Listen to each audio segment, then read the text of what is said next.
So it's time again to like, subscribe, and follow. This is Truly News. If you all did that the first time out, we wouldn't be doing this. Yay! We could do something witty and creative here.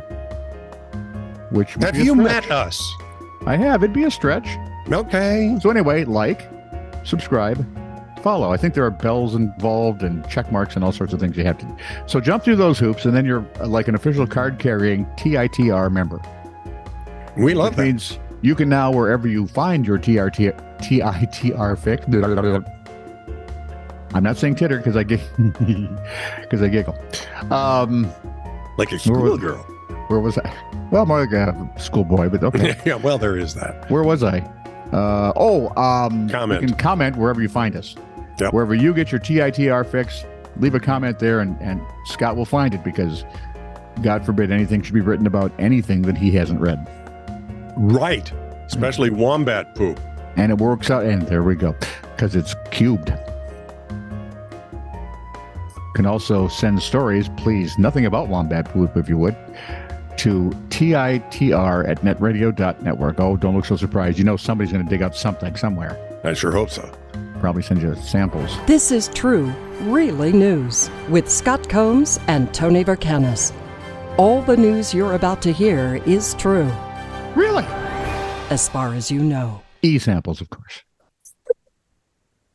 Ooh, gummies. No. From Jessica Thompson. Hi, Jessica. JT. She says, gotta admit, I'm rooting for the guys who sent the coins here. From ABC News. A Colorado judge chided a welding company that tried to pay off a $23,500 settlement with a subcontractor by sending the money in loose coins that weighed 3 tons. That's 2.7 metric tons, or 1 metric F ton. Judge Joseph... Metric F ton? Yes. Is that a metric F ton? Or just an effing ton? Ooh, Effington. It's got to be a name of a town in England. No, it's really just a train stop. Ah, there we It's go. where the slower bear was. Judge Paddington Bear and Effington Bear. Effington Bear. Effington's a little more adult. Judge Joseph Findley ruled JMF Enterprises acted maliciously and in bad faith by delivering a custom-made metal box containing the coins that was too heavy to be carried in the freight elevator at the offices for Fired Up Fabrications lawyers, let alone with the forklift required to carry it. Findley ordered JMF to pay by a more conventional method, like a check. He also said it'd have to be a bigger check, by an estimated $8,092 to cover legal fees for the ensuing dispute. See, I thought they write one like they give to winners at tournaments and things. No, well, see, if they're smart, that's what they're going to do. Yeah. Because I think this was meant to be a joke, and it went south badly. There was a dispute over whether it had the right to pay in coins. If there are attorneys involved, the joke has already gone bad. One of the subcontractor's lawyers, Danielle Beam, said the coin payment was a symbolic middle finger. Well, so lawyers for JMF said the settlement agreement did not.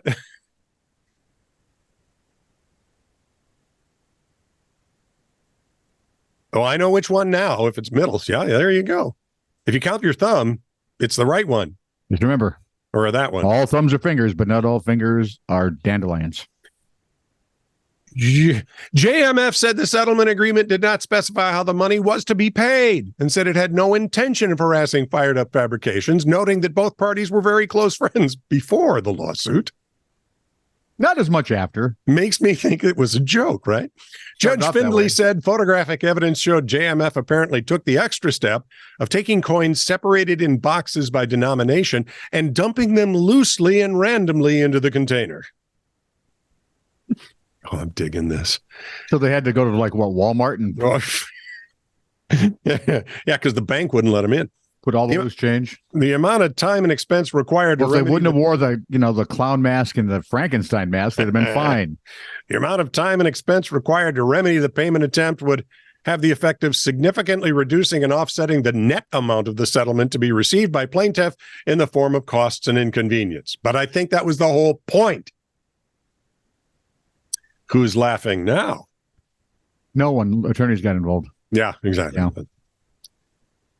While Amir Khan and Kat Warren of Washington, D.C. were visiting the Eiffel Tower in Paris on my sister's birthday, October 19th, they became stranded, along with the tourists at the top, when a man was discovered climbing the structure.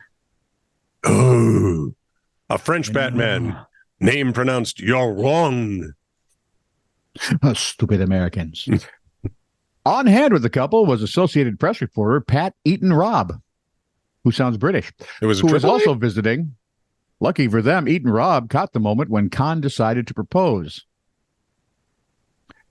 Best laid plans. Of mice and men.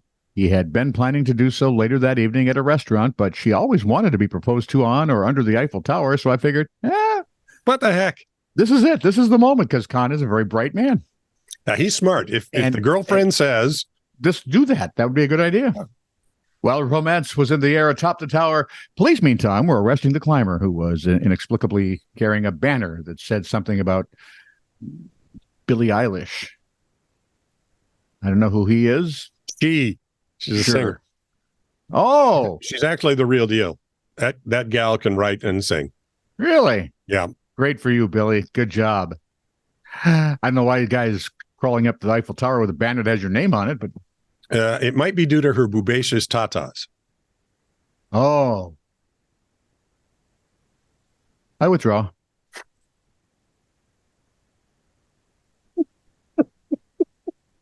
So did she say yes? Didn't tell me that part.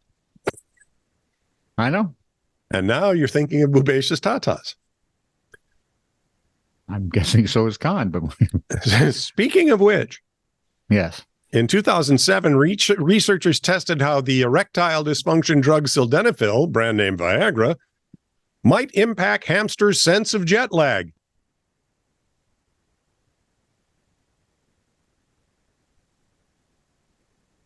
Right? Sure. In laboratory My wife and I were just talking. about I that. wonder. What else could you use Viagra for?